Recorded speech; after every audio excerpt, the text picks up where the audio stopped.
କାହାର ଅଭିଶାପ ଆମକୁ ଖରାପ କରିପାରିବ ନାହିଁ କି କାହାର ଆଶୀର୍ବାଦ ଆମକୁ ଭଲ କରିପାରିବ ନାହିଁ। ସବୁ ଆମ କର୍ମ ଉପରେ ନିର୍ଭର କରେ। ତେଣୁ ଭଲ କର୍ମ କର। ତେଣୁ କୁହାଯାଇଛି କର୍ମ ହିଁ ଭଗବାନ। ଭଲ ପାଅ ତାକୁ ଯିଏ ତୁମକୁ ବିନା ଉଦ୍ଦେଶ୍ୟ ରଖି ଭଲ ପାଇବାକୁ ଚାହୁଁଛି।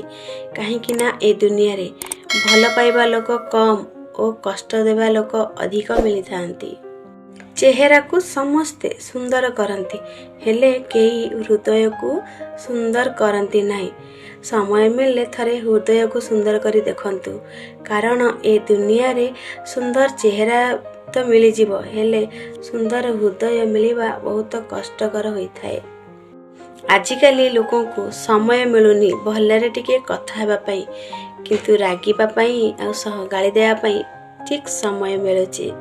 ଜୀବନର ପ୍ରତିଟି ମୁହୂର୍ତ୍ତରେ ପରିବର୍ତ୍ତନର ସୁଯୋଗ ଥାଏ।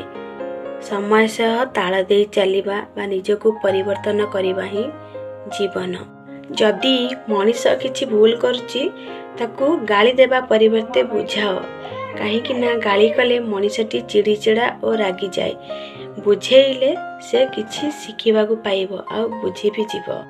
ଗୋଟିଏ ପରିବାରରେ ଯେଉଁଠାରେ ଲୋକମାନେ ପରସ୍ପର ହାତ ଧରି ବାଟ ଚାଲନ୍ତି, ସେମାନେ କେବେ ବି ଅନ୍ୟର ପାଦ ତଳେ ପଡ଼ିବା ଆବଶ୍ୟକ ପଡ଼େ ନାହିଁ।